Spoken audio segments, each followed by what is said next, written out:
Welcome everybody. Today we're talking with Chris Chong, who is we'll just put it politely, making millions in the children's clothing space. I believe it's actually an 8-figure business now, scaled from 7. So on the back of Facebook ads, he also is a Facebook ads MBA program grad. But without any further ado, I'll let the man speak for himself. Hey Chris, how you doing? Hi, Charlie. Thanks for having me. Absolutely, man. It's great to get to see you. You know, we've been chatting for the last few months through the Facebook Ads MBA program on our weekly calls, some of our one-on-ones, all sorts of fun stuff like that. But I think it'd be great for people to get to know, sort of through your own words, just who you are and what it is you've been doing. Yeah. So, hey, everybody. My name is Chris Chong. I help companies scale, usually e-commerce or software as a service. I've been running Google Ads since 2002 and building online businesses since then. Um, and everything's been going great lately since we've learned how to make Facebook ads work again since the iOS changes. So the company, to give you a little backstory of the company I'm working for now, Gomi Kids, it's a baby clothes brand. And I started at the beginning of 2020. And at that time, it was about a $2 million a year business. And over the pandemic, we grew it to just under 11 million with social media, both influencers and paid social. And things were going pretty good in 2020. And then all the iOS challenges started happening. And we completely lost the ad account. And this was an ad account where we're spending like 50 to 80 grand a month on ads. And it was a profitable return, but after iOS, the whole thing fell apart. So what we ended up doing was redirecting all of our budget into organic influencers while I tried to figure out how to get Facebook ads to be profitable again. And I was not able to do that for about an entire year. And then I came across Charlie and his program, and he claimed to have a methodology to make it work. And I was willing to invest in that and see if it did. And it does. It absolutely does work. So thank you for that. Thank you for helping us get our 6-figure ad account working again in over a 3-month period, which is fantastic. During the summer too, right? Yeah. When Those were apparently fun. nobody Yeah. was able to make anything work in a year where scaling is impossible, and iOS 14 completely tanked. Six There's a figure way to ad make it account. work. Yeah, there's Yeah, a way to made make an it work. 8-figure business. Why Yep. not? Right. And that's always great to hear what things look like now. But I'm curious, what were things like? What was that process? Because you said, that you guys were successful. Then the iOS 14 thing happened, and you leaned way into influencer pieces and a lot of that. But I'm curious, like, what was that path like? Because I feel like a lot of folks have hit that pain point. And I remember when we were doing influencer stuff early on, you and me, like you had a lot of it going on. And I think it'd be really helpful for people to understand, just even before you got Facebook figured out, what was that pivot like for you? Yeah, I mean, it was scary as heck, right? We went from a business that was generating, let me just give you some numbers here. Yeah, 100,000 a month in sales off of these ad channels to zero in a pretty quick period of time over I'm looking at my data here. By July of last year, the account had totally been dead. So January 2021, we're doing over 150,000 in sales off Facebook, Instagram ads, and then by June, July, that had gone to zero, which was very scary. Very scary for the cash flow, especially since in our business we'd also increased inventory because of the way physical products work. So yeah, that's very scary, but we had organic influencers that were starting to work. So we said, all right, well, we'll just take all that ad budget and onboard hundreds of new influencers a month. And that did help us recover a bit, but not all the way. And then around January of this year, I tried it again, $50,000 budget. It didn't work. The ROI was like barely there.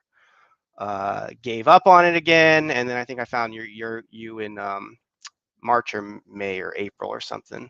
I think it was March. Yeah, March of 2020, and got into the program. Implemented everything really fast, probably a little too fast. I remember you saying, "Hey, slow down on it a little bit. Give it a little bit of time for it to get a data read." But yeah, the system worked.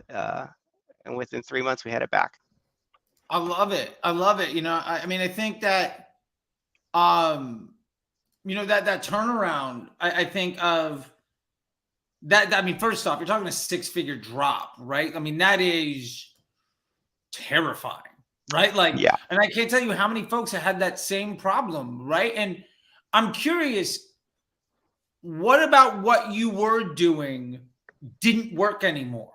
Yeah, that's a great question. So previously we were running your typical strategy that was used like prior to 2019, which meant a lot of very segmented audiences, a very complex campaign structure, um, tests all running all over the place, lots of retargeting and trying to do all these behavioral triggers and this and that, trying to slice and dice the audiences a million different ways.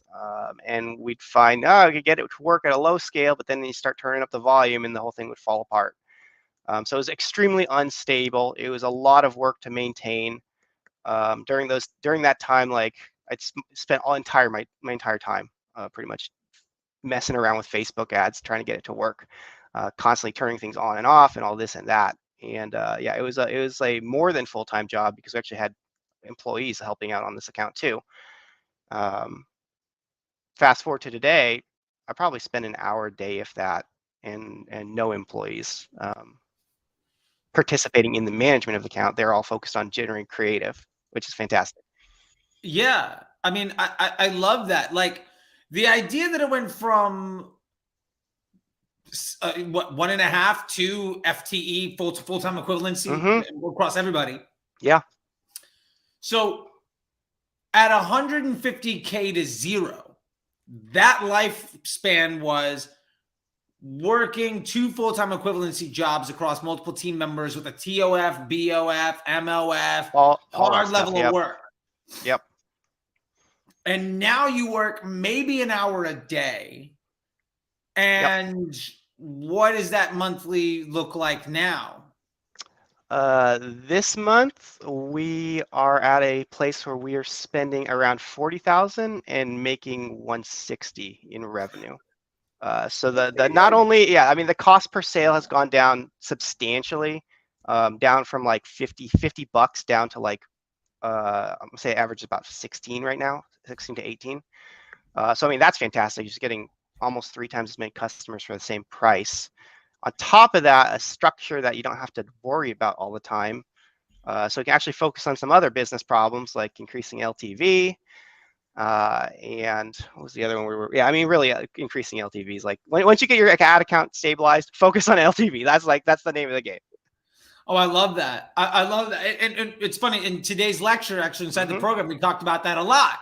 Because we have a lecture, by the way, for everybody inside the Facebook Ads MBA program. Every week we have a lecture with Q&A. This one lasted almost 2 hours, which was great.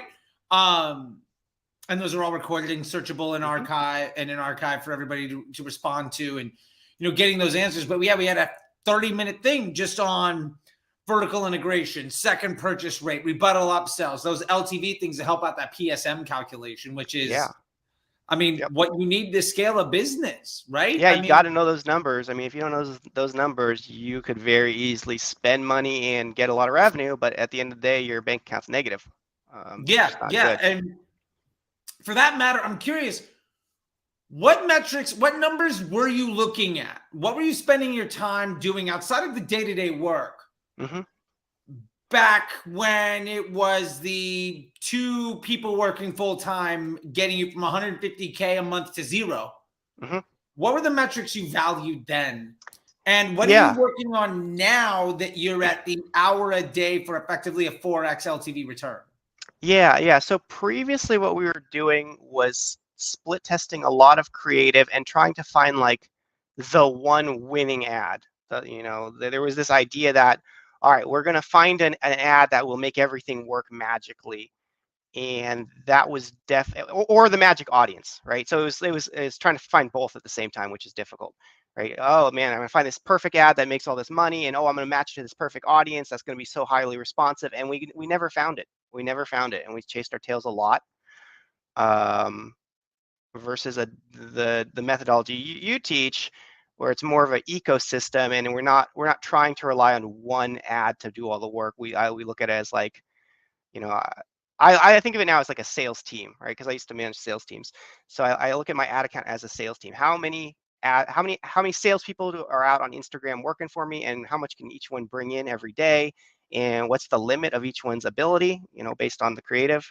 And yeah, over time we've grown a library of over 100 ads now that work, and we're not we're not dependent on one ad at all, and it's much more stable. And I think the other thing I'll say is letting the AI just do its job. Like for many years, I started out with Google in 2002. So there's this idea that you can outsmart the algorithms. Anyone who's been doing ads, if you started before maybe 2015, you might have the mindset that you can outsmart the algorithm, and that's definitely not the case. So like one of the key things for your program is like learning how to work the algorithm and embrace it and let it do its job, and not handcuff it. And that has made a substantial difference. Yeah, no, I love that you said that, because I feel like so many people, and maybe we can expand on that a little bit more here, but like so many people focus on outsmarting the machine. Or even more, what I hear is people say this thing, and it bothers me every time, because it just means they've been taught so poorly by somebody else that doesn't care about them. It's the way I view it. They think it's in Facebook's best interest to take all of my money.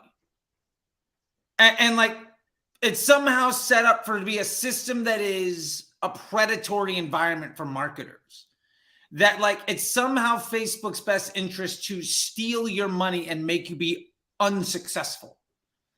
And I'm just curious, like the way that you're managing it now, you were just saying like, that's not how you feel about things anymore. And that's definitely not what you're seeing. So instead, like, how are you leaning into the AI? So if we take the pivot from focusing on how to hack Facebook because they're trying to steal my money and I'm smarter than them, to now making 4x the return that you used to on effectively 1/80th of the workload, what does that look like for you and what you're valuing? Yeah. So before, we spent a lot of time trying to hack the system, right? And there was this idea that maybe we thought our ad creative was really top notch, but that just wasn't the case.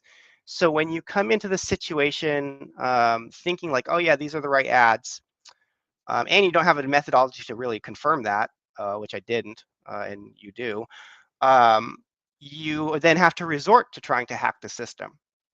Whereas if you were to lean into the system or lean into the machine learning and the AI, and just accept that you can't beat it, that's very freeing, in that you now know, like, no, it's the creative, man. It's the message. It's the creative. It's the message. It's the offer. If it's not working, you haven't fixed those things, or the customer journey, like just the landing page, all that stuff. But those four things, right? It gives you the time to focus on those things. And then once you get those stabilized, you can focus on even bigger things like increasing LTV. Working on the business model, right?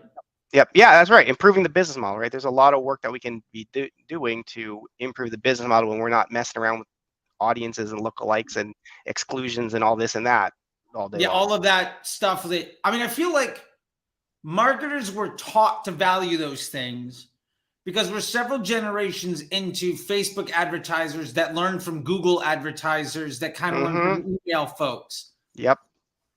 And we just still haven't gotten through to the point where people understand that audiences don't matter. Yeah, the AI can handle ROAS it. Is a lot. What's that? Yeah, the AI will handle it. They will know it. I mean, think about that. Like the whole point of social media. Like, why do you have these like 21-year-old kids blowing up on TikTok or Instagram or any of these social networks?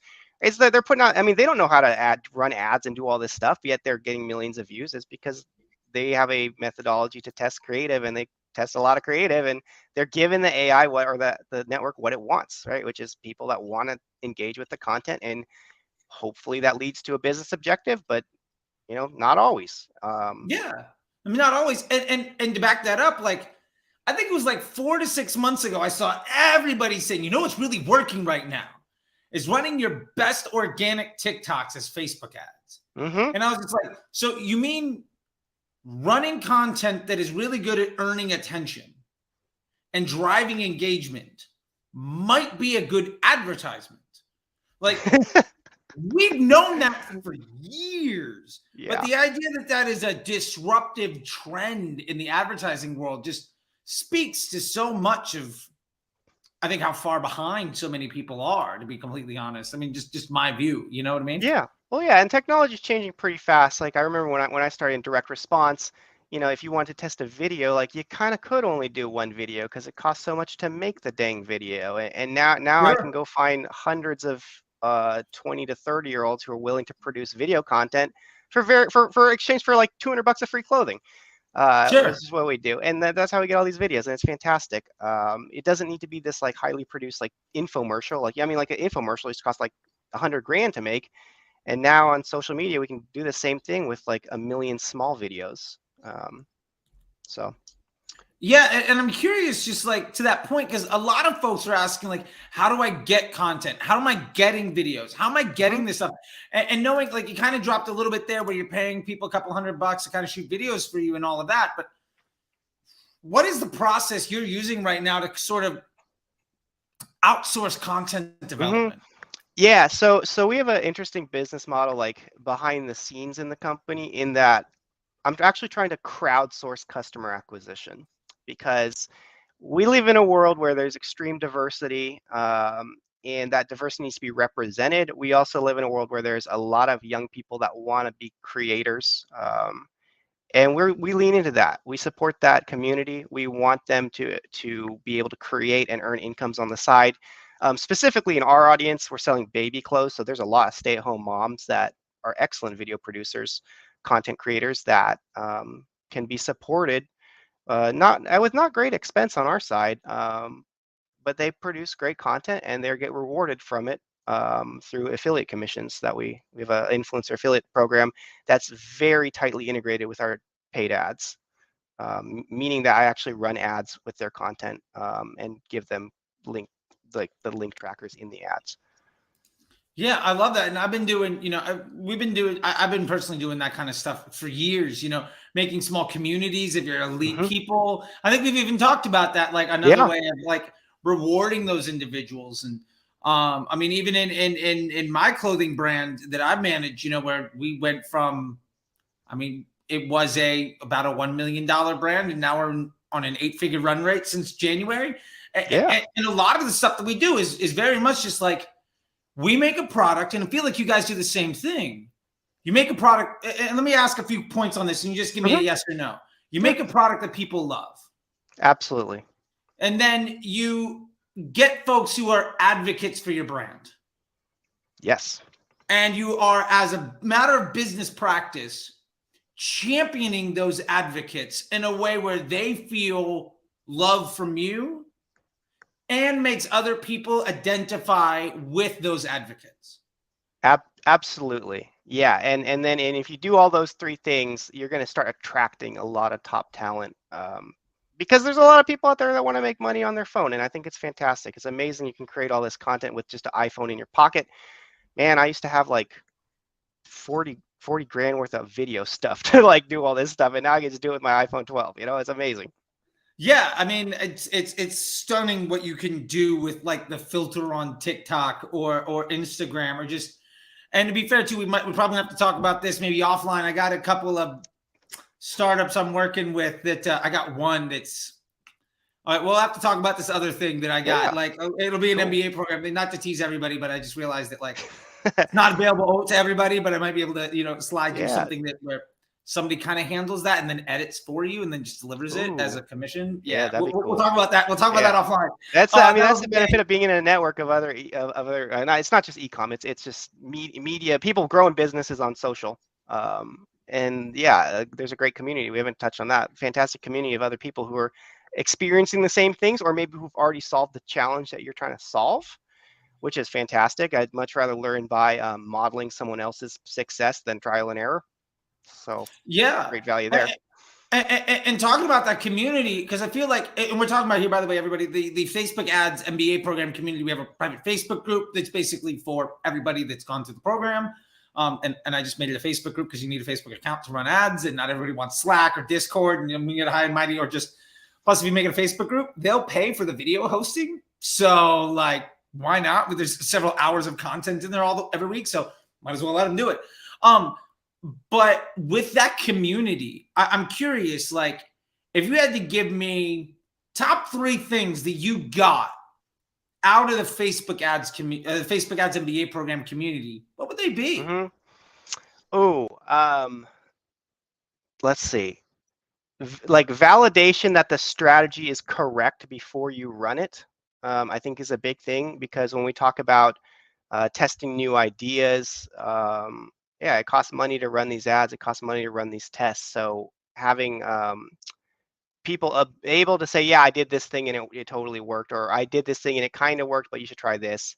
So I say that's one. Getting introduced to like up and coming tech that you might not know about yet, but is amazing, is another one. So there's many technologies like triple whale I was unaware of. So yeah, getting introductions to that kind of thing. And then just general business, like being able to see what they're doing, what's working in their businesses, I should say offers, more than just general business. What offers are they running specifically, and how can I translate those offers to my business? When we talk about, is it better to run things like buy 3, get 1 free versus a percentage discount? We're in a community of master marketers who are looking beyond just like, oh, I'm getting this return on my ads. They're actually building real businesses, which is really cool. Yeah, and I love that you said that, the just the return on the ads. Like, I can't tell you how many premium communities we have out there where it's, and I think that when you and I talked, you might have seen a couple of these too, where it's some ad agency where their kids are testing all the same things you saw on Twitter and reporting back what got a nice report. Doesn't actually mean that any of those 25-year-old people that have never run a business have any clue about your bottom line. Or you have marketers that are super motivated to make sure that their creative wins and they're really smart, or they're pushing for the biggest ROAS. And they say, well, we got a 10x ROAS. And I say, great. So why is your company going out of business? Like, because like, I don't know about you, but I've made ad accounts where the business was so profitable on Facebook that like they had to close up shop because they weren't worried about cash flow and inventory and process and development. And just like the stuff in the Facebook ads MBA program, just that community, like I love it. Like you're talking about the tech and the tools and the people. And I think something you touched on, and I'd love to know more about just your experience and what you've seen. Because I feel like everybody that goes to the MBA program, like they always just say the community, the community, community. Like that is above and beyond the curriculum, which is great. And the direct support, which is great. That community is like everything. What is what is some of the experience that you've had? Like if you've had a question or you've seen things, like how are you using it? Are you actively using it as sort of a resource to lean into? And what does that look like more for you when you're trying to just solve problems or see what's out there as far as opportunity is concerned? Yeah. So a lot of times I'll be listening to the questions that are asked in the Q&A, and someone's going to ask a question that's something I might not have considered yet, or it wasn't on my radar, or like just didn't, not thinking about it. And I'll hear that question like, hey, actually we do have that problem in our business. Maybe we do need to address that, or maybe I need to focus on that a little bit more. It's just really good to see what everyone else is doing, right? I mean that was, and I'll back it up maybe a little bit. When I was as a consultant, before I started working like exclusively with like 1 or 2 companies at a time, I used to go work with like 10 or 20 companies at a time, right? And I get to see what's going on in all their businesses, and you get that transparency and that feedback back and forth, right? Yeah, and you could see what's going on and say, oh, you're having this problem, you're having this problem, you're having this problem. Well, if I can solve it once for all 3 of you or all 5 of you, that's great. And when we get 30 ad guys together, we're all building businesses on the internet, like there's going to be some similar problems, and somebody's probably found a elegant solution, which is fantastic. Yeah, no, I would say the same thing. And it's interesting too, because I can't tell you how many men and women in the program have come from being clients of other agencies or taking courses or training or masterminds or whatever from a lot of these other folks out there. And so often, I mean, I see it because I see, dozens of ad accounts and problems every week, right? That like you see the same thing that somebody's talking about online, you get to see other folks trying it out. So that FOMO is gone. Mm-hmm. And that confidence in your decision making, because it's like, oh, is that a good idea? Maybe it is, maybe it's not. But oh, by the way, I never need to do that because of X, Y, and Z. It's just a complete waste of my time. And I think that confidence and that context is so tremendously important, because I can tell you the biggest thing that I get asked by people that want to join the MBA program, because I interview everybody that does, is the biggest need is, can we scale with confidence and know that we're making the right decision? Yeah, that's a huge deal. I mean, especially in a physical product business, because before you even did make that decision to scale, you probably had to go buy inventory, and that could have easily been $100,000 or even $500,000 in the case of our business. Like, you got to be pretty confident to make that money, and you got to buy that inventory three to 6 months in advance. So you better be confident. Yeah, and knowing what steps to take, right? And it's not like what magic button to hit. It's not like what magic audience or ad is going to make it work. But instead, it's things that we talk about, like LTV, profitable scaling margin, right? Like, how do I confidently know what move to make, right? And so with that being said, I'm curious, what are you doing right now that has gotten you to that place where you're comfortable driving that 160K or more? What are those, what does that decision process look like for you now? Maybe even like kind of what is that architecture that you're using? Yeah. So, I mean, the architectures, we now have a library of about 100 ads running, and I am, and they all work, right? Otherwise they get cut pretty fast. But we've got 100 winners, and we're no longer in a situation where, remember before, if my previous methodology was that we're going to find the best winning ad and run it as hard as we can, that's an unstable business, right? I mean, that'd be like having a team of, like, let's say you had a restaurant, you had a 20-person service team or a 1-person service team, right? You're trying to run this restaurant with 1 employee. That employee gets sick, like, you're out of luck, right? Let's say you have a team of 20. All right, someone can cover, right? So what I'm actively doing now is actually optimizing for profitability, because we've achieved a scale that's sufficient. And now we're going to optimize for profitability for a little bit, and then we'll go increase scale again in November. But it's wonderful for me to be able to look at the ad account and see 100 ads that are working and be confident and able to kill the worst 3 and not worry about it, which was not the case before. Before, we'd have like 1 or 3 ads that were heavily working, driving all the result. And like, if anything, let's say that product went out of stock, or we had to discontinue that ad for whatever reason, like, there was an immediate revenue loss. And now that, like, I don't see any dip in revenue, I can kill 3 ads if they're coming in higher than average cost per result, and then the rest of the ones pick up the slack. And meanwhile, we have another methodology to test and introduce those ads into production. So I'm not worried about it. We got a steady stream of ads coming in, new content and methodology to test it and not waste money. So yeah, it's great. I think we'll be able to build it up even more, and then, once we get the ROI better, we can scale it up a little bit more and afford to let the ROI or the return cost go up, because we're getting more scale, which is, that happens. It's expected, right? And I can plan for it, right? I can totally plan for it. And to talk about that planning for it, like, how many marketers are still reacting to information they got from the dashboard yesterday? Yeah. Oh my gosh. Like, yeah, probably a lot. And that is what I used to do, is like constant managing on the daily. And now it's just like, all right, we're going to look at a 30-day look back, go check it, mess around with it for, I basically spend like 30 minutes looking at it and thinking, okay, what am I going to do? Plan out my moves, be a little bit more strategic. And then I might make one move, and it might just be like, zap that one ad and that's it. That's the only move we're making today. Yeah. Yeah. Like we talk about it all the time about it's not just architecture and account management, but it's also like team and time and like understanding what's going to have an impact, right? Like if you have 1,000 moving parts and any one of them might be responsible for just a 5% of your spend, or that one ad that is 90%, you have this huge, either massively complex system or massive exposure to risk because all of your investment is one place that you don't have confidence in and that is wildly unstable. You're panicking basically every morning of what do I do? And you end up being a day trader. Yeah, Right? no, it was very much like day trading. Absolutely. You'd have to check it like 5 times a day and spend like 30 minutes in it each time. Like it was crazy.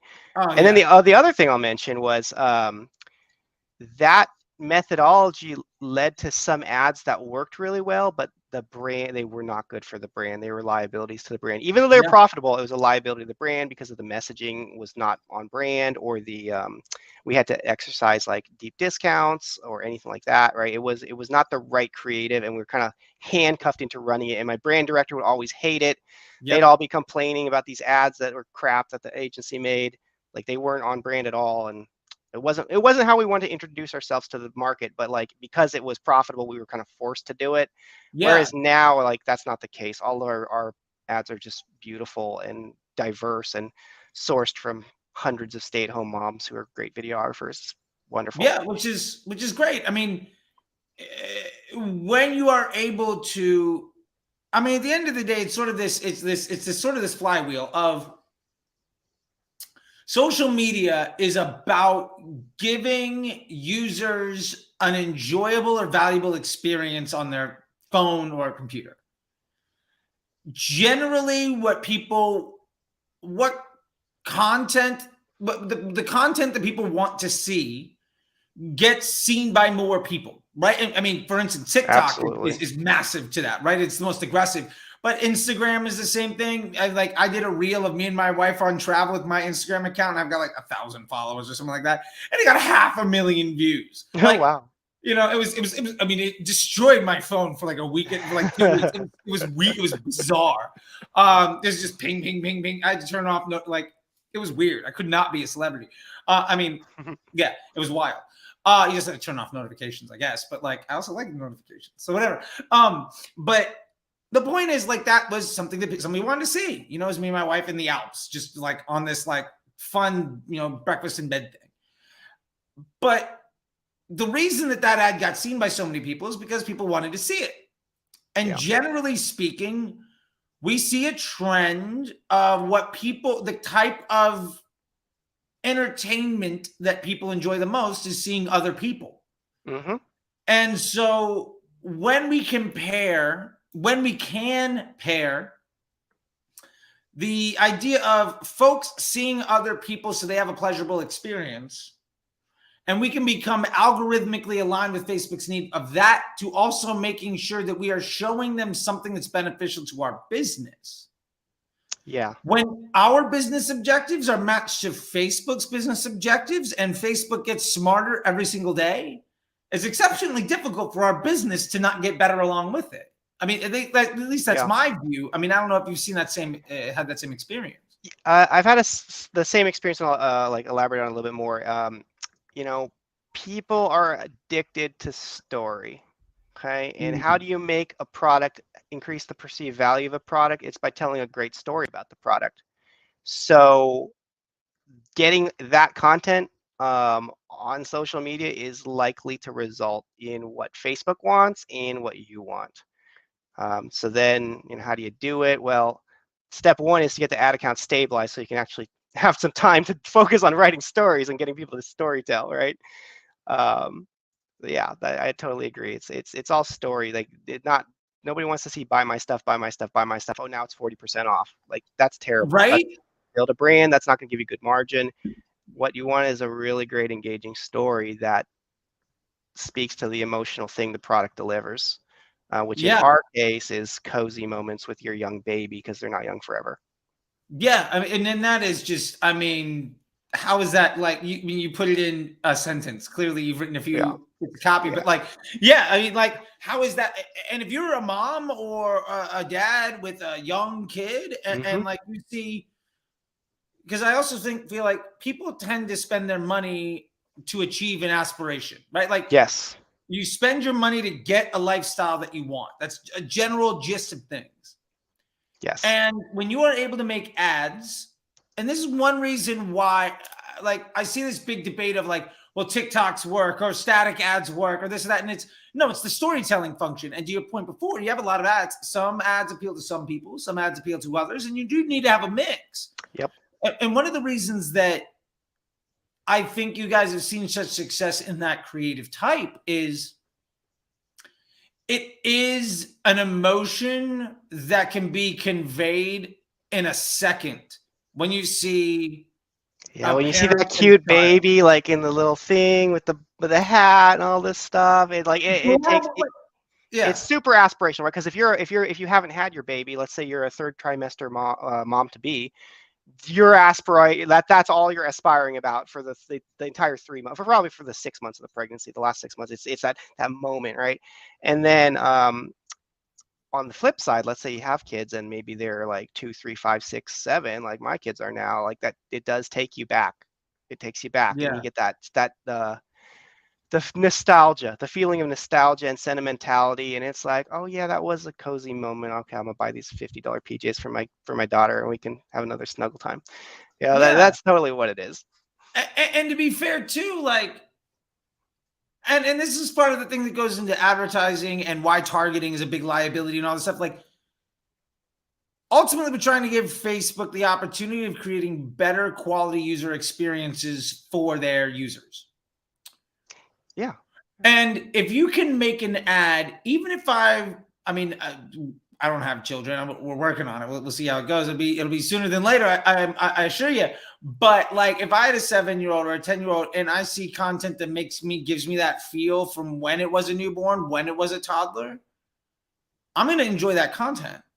And what that means is because that ad is a better allocation of in inventory for Facebook, you're going to get that ad shown to way more people. Now, not every one of them is a good customer, but when for instance, that video that got 500,000 people, honestly, there's probably about 200 of my friends that really wanted to see it. There's also probably about 200,000 people that might have watched it because like, oh, I want to do that. But I would never have reached them if the other 300,000 people weren't like, oh my God, that's cool. Mm-hmm. And like earning that reach and thinking of paid ads as basically an earned reach platform and just caring about people's experience with the brand. I feel like that's just such a tragically overlooked mindset that brands really need to be focusing in on. And to kind of take this back, the way that we test ads, the way that we talk about the Facebook Ads MBA program to Golden Bear and dynamic creatives and all of that, you're also taking the guessing work out of all of that investment. And that means that you're able to just so much more effectively invest in the development of high confidence assets that can handle tremendous scale with stability. I mean, that's the design. That's totally the key, right? Is scale with stability. Yeah. And we need to, like, as marketers, we have to find stories that people want to step into that relate to our product. And if we can do that, they will do so. And that is what Facebook wants as well, is content where you kind of get lost in dreaming and aspiring.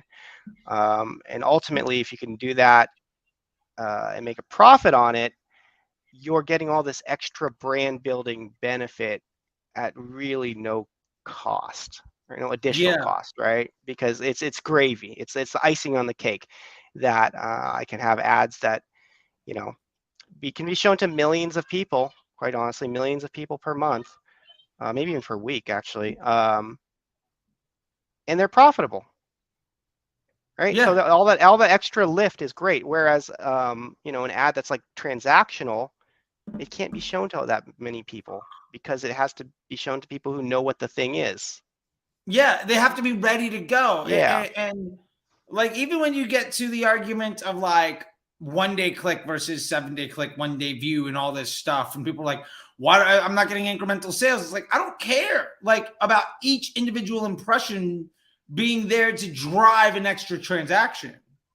What I care about more than anything is, can I set myself up so the machine is constantly driving positive sentiment and Yeah. creating intent and awareness and market saturation? Because for the 400,000 people I reach that just think that something is cool, I'm also probably reaching an extra 50,000 who might be in market that I never would have reached otherwise.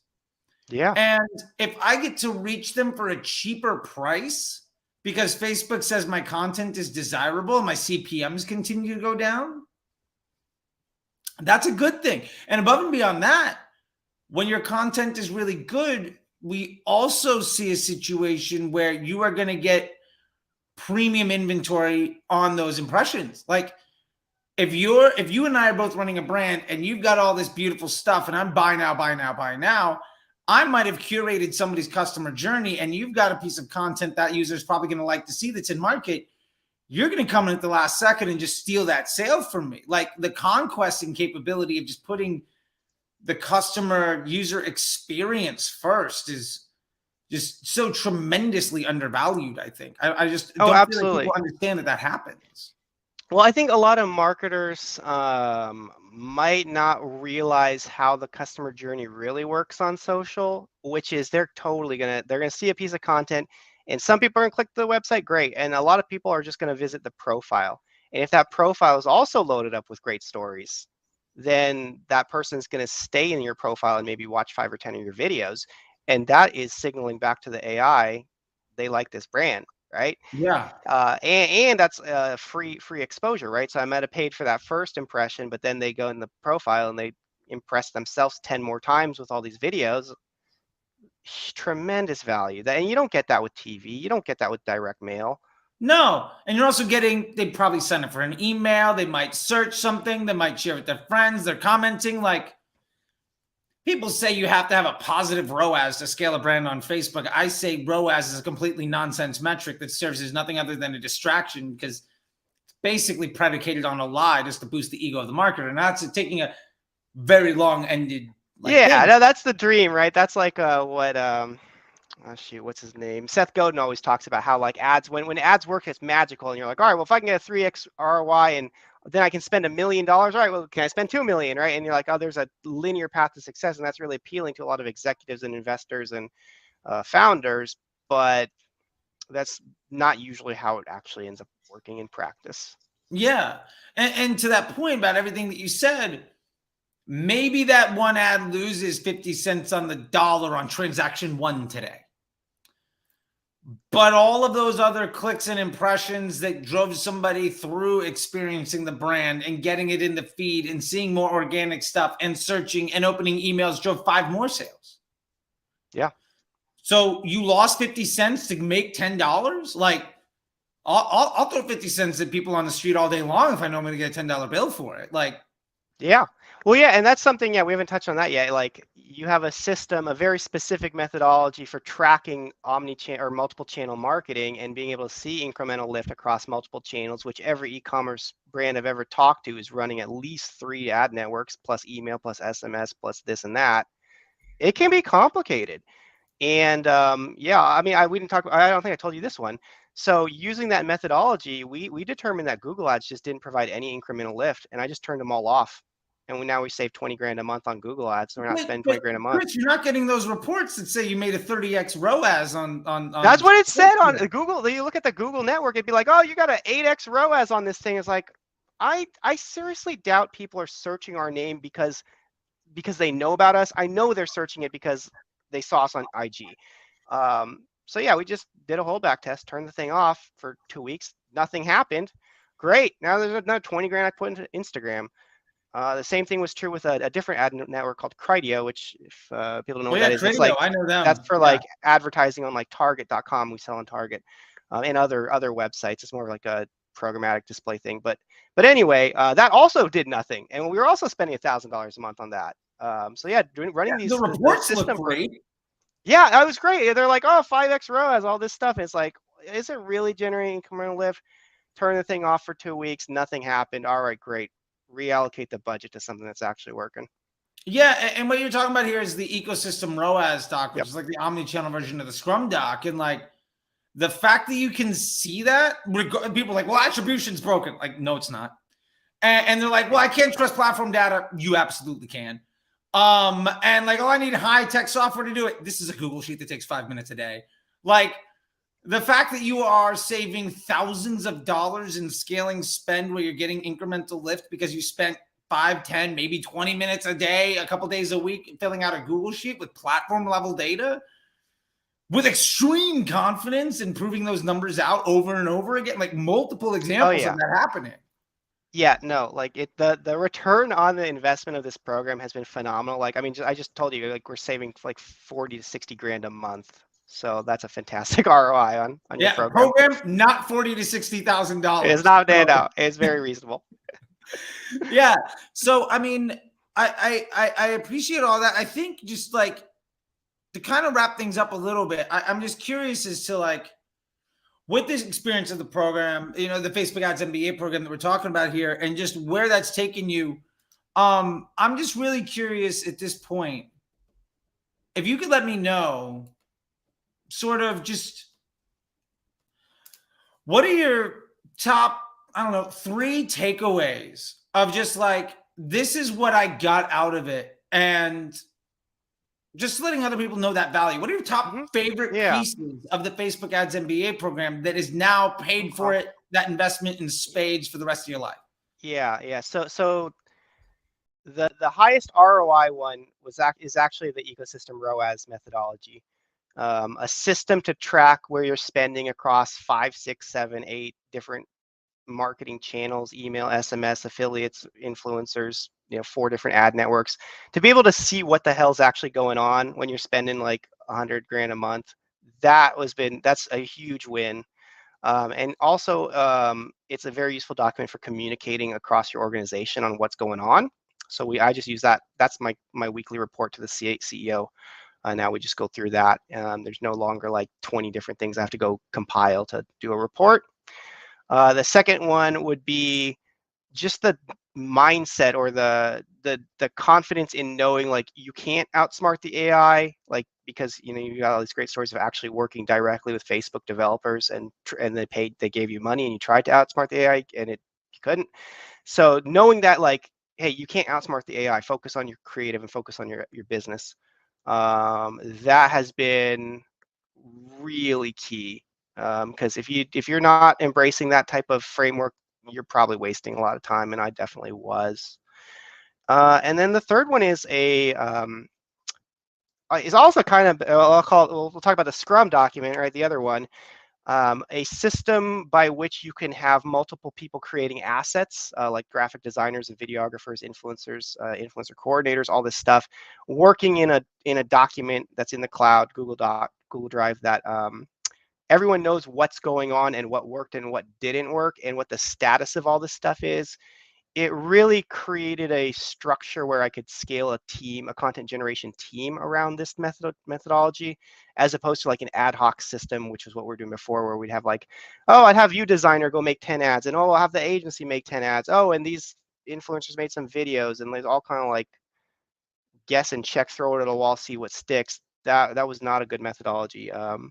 So your methodology for testing, and then the system by which you manage a team who does that, because that's the next level, right? Like you're doing probably a lot of people running ads themselves, maybe your marketing manager.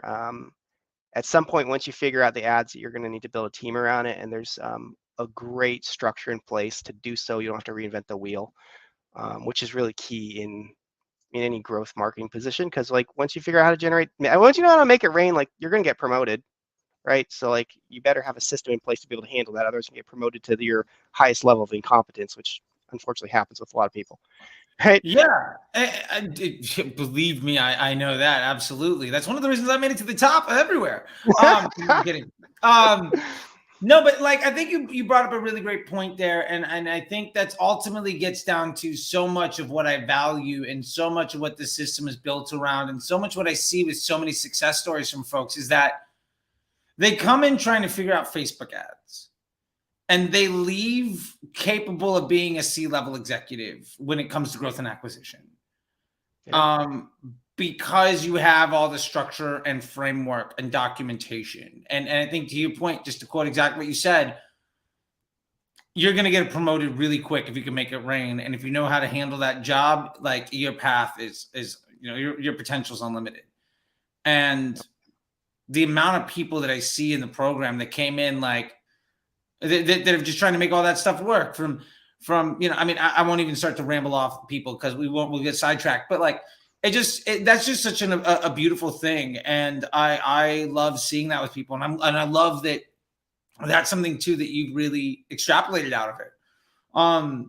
And so with that, I feel just like I'll end it with this one, just saying thank you. I really appreciate it. And it's been wonderful having you in the program and the chats we've had. And, I think maybe we'll see you in the Slack at some point in time too, the post-grad stuff. I think ultimately what I want to say is just, it's been awesome to see some of the problem solving and the light bulbs going off on like a weekly basis. Like week 1, there's like an aha moment. By week 3, it was like, oh, the thing's turning around. By week 5, it was like, this is great. Let's just, we started chatting it up in like calls, just like, this is going great. So I've just really enjoyed that. And I want to say thank you to you for that. And I'll leave it sort of just with you having the last word here of just anything that you want to say to somebody that might be interested in it, and also how people can find you if they want to, work with you or talk with you or more stuff about it. Just I'll leave it with that and kind of let you have the last word. Yeah, it's a fantastic program. I got tremendous results out of it, and I'm really excited to see how far I can take this system. I'm pretty sure we could take this thing up to $50 million pretty, not easily, but it's doable, and there's a clear path to it. Whereas this time last year, everyone was freaking out, and there was no clear path to growth. So major win. So thank you for that. And yeah, highly recommend anyone sign up. If you want to contact me, the best place to do it would be email me, chris@ehotleads.com, like hot leads from the internet. That's what I do. Or hit me up on LinkedIn. You can search for me, Chris Chong. There we go. I got you. Is that Chris? There you go. Yep. Yeah. On the screen. Check him out. There we go. All right. Well, Chris, again, thank you so much, man. I really appreciate it. And I can't wait to see you again. And it's just been a lot of fun. Hey, everybody, thank you so much for sticking around for this. And yeah, if you want to know more about it, you can go to mba.facebookdisruptor.com. Check out more of what we're doing.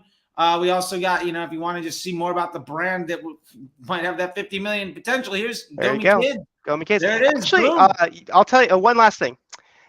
So your methodology did allow us to become like number 700 and something on the Inc. 5000 fast growing list. All right. I like that. From 1180 or something the year before. So up 1180 to 700 on the Inc. 5000. Hey, you made the Inc. 1000 list. We'll say from there we go. There you go. So and maybe you could do it too. I look forward to meeting you, whoever's watching this. I'll have you know, I actually represent about 5 brands on that. You got 5? Oh man, I was all happy that I was a 2-time winner. You probably got 10 awards. I get exposed to a lot of things. But yeah, I've got like the Inc. 25 fastest growing in like the Midwest. Nice. I got, there's a few, but nice. Either way, it works. That's a nice thing. Yeah, that's a nice thing. Unlike the Forbes 30 under 30, you don't buy your way onto that list. It's a legitimate allocation of respect. So thank you so much, Chris. I'll let you go, and I really appreciate it, man. So until next time, I guess I'll see you. We'll see you soon. Thanks. Bye, everybody. Man.